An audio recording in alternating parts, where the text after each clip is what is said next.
السلام علیکم اسٹوڈنٹس، آج ہم قاضی کی بے ایمانی کا چیپٹر پڑھیں گے۔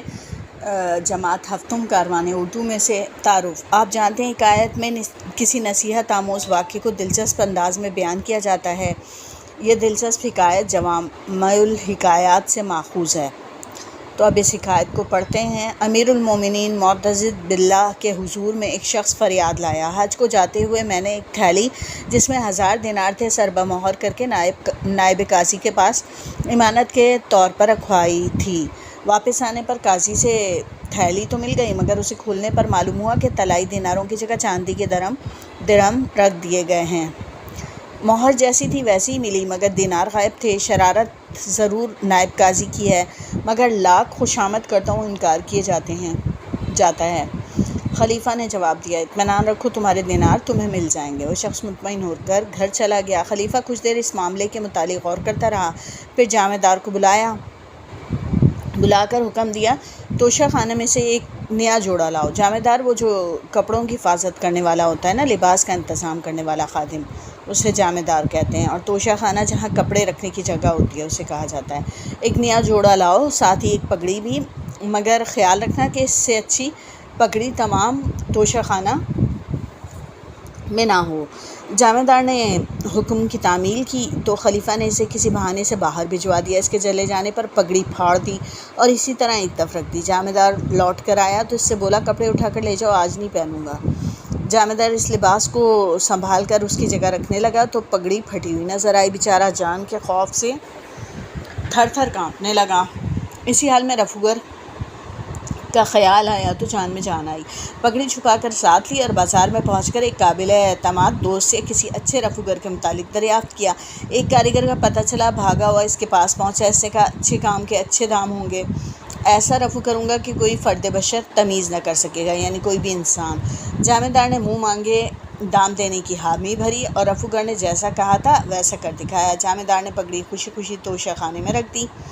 دوسرے دن خلیفہ نے پھر وہی لباس طلب کیا۔ جامع دار نے حاضر کیا تو دیکھا پگڑی جوں کی توں ہے۔ پوچھا، یہ پگڑی کس نے رفو کی؟ یہ سن کر جامع دار بہت چکرایا۔ خلیفہ نے کہا، ڈرو مت، پگڑی میں نے خود پھاڑی تھی، یہ بتاؤ کہ تم نے رفو کس سے کروائی؟ اس پر جامع دار نے رفوگر کا پتہ بتا دیا۔ خلیفہ نے حکم دیا کہ اسے حاضر کیا جائے۔ جب وہ حاضر ہوا تو خلیفہ نے کہا، اگر تو سچ سچ بتائے گا تو تجھے جان کی امان دی جائے گی، بلکہ خلعت و انعام بھی ملے گا۔ یہ بتا کہ اس شہر میں تو نے کسی کی تھیلی رفو کی تھی؟ رفوگر نے جواب دیا، نائب قاضی نے ایک تھیلی رفو کروائی تھی اور اس سے زیادہ مدت نہیں ہوئی، کیونکہ مجھے شام سے آئے تھوڑا ہی عرصہ گزرا ہے۔ یہ سن کر خلیفہ نے ایک غلام بھجوا کر شخص کو بلوایا جس کی تھیلی میں خیانت ہوئی تھی، اور رفوگر کو تھیلی دکھا کر پوچھا، اس تھیلی کو پہچانتے ہو؟ رفوگر نے کہا، جی ہاں، یہی وہ تھیلی ہے جو میں نے رفو کی تھی۔ اس پر خلیفہ نے نائب قاضی کو بلوایا اور رفوگر سے دوبارہ بیان دلوایا۔ رفوگر نے قاضی کو مخاطب کر کے کہا، یہ تھیلی تم نے مجھے یہ کہہ کر رفو کرنے کو دی تھی کہ غلام کے ہاتھ سے گر کر پھٹ گئی ہے، کسی جگہ تذکرہ نہ کرنا کیونکہ امانت کا روپیہ ہے، لوگوں کو شبہ ہوگا۔ اس بیان کے بعد نائب قاضی کو اصل رقم ادا کرنے کے سوا چارہ نہ تھا۔ قاضی رقم ادا کر چکا تو معتضد نے حکم دیا کہ اسے دریا میں غرق کر دیا جائے، اس کی جگہ کوئی اور شخص نائب قاضی مقرر کیا جائے۔ اب ہم اس کی سرگرمیاں کریں گے۔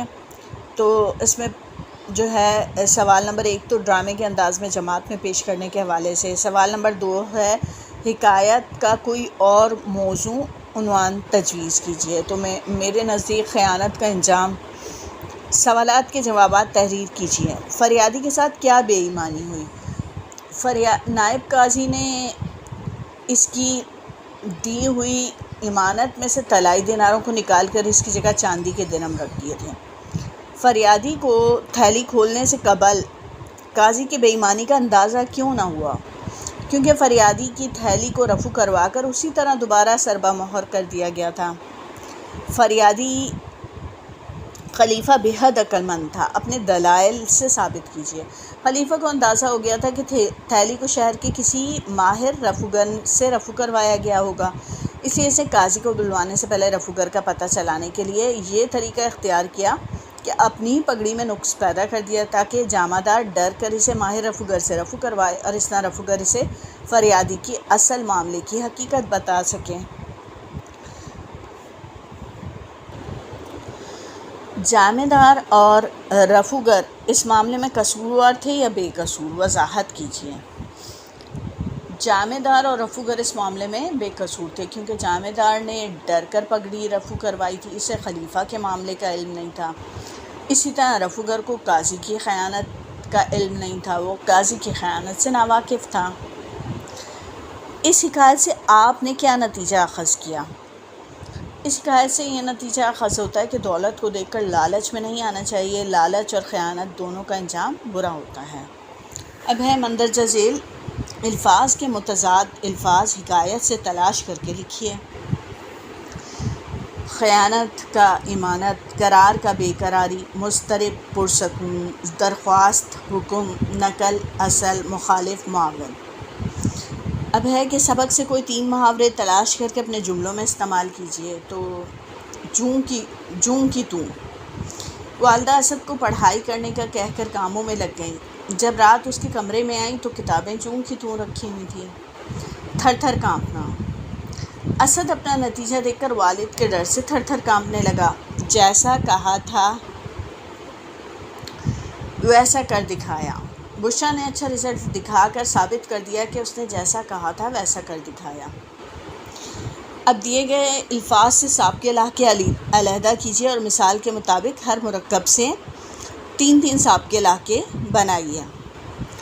جامہ دار، توشہ خانہ، کاریگر، قابل اعتماد، نائب قاضی۔ اب مثال جامہ دار لاحقہ ہے اور اس سے بنائے ہیں، اس میں جو دار ہے اس کو دیکھ کر دار لاحقہ جو ہے اس کو دیکھ کے بنایا گیا، سمجھدار، ذمہ دار، دیندار۔ اچھا، اب توشہ خانہ ہے، اس میں خانہ کو دیکھتے ہوئے لاحقے بنانے ہیں تو ہم بناتے ہیں باورچی خانہ، ذیبہ خانہ، غسل خانہ۔ اب اگلا ہے کاریگر، اس میں لاحقہ جو ہے وہ گر ہے تو گر کو دیکھتے ہوئے بازیگر، جادوگر، رفوگر۔ قابل اعتماد، تو اس میں سابقہ ہے قابل، تو قابل کو دیکھتے ہوئے قابل فخر، قابل تعریف، قابل احترام۔ اس کے بعد ہے نائب قاضی، اس میں بھی سابقہ ہے نائب، اور اس کا میرے ذہن میں نائب دار آ رہا ہے، اس کے علاوہ نہیں آ رہا، بلکہ آپ کمنٹس میں اگر آپ کے علم میں ہو تو مجھے ضرور دو مزید جو ہے سابقے بتائیے گا۔ اب ملتے ہیں اپنی نیکسٹ ویڈیو میں، جب تک کے لیے اللہ حافظ۔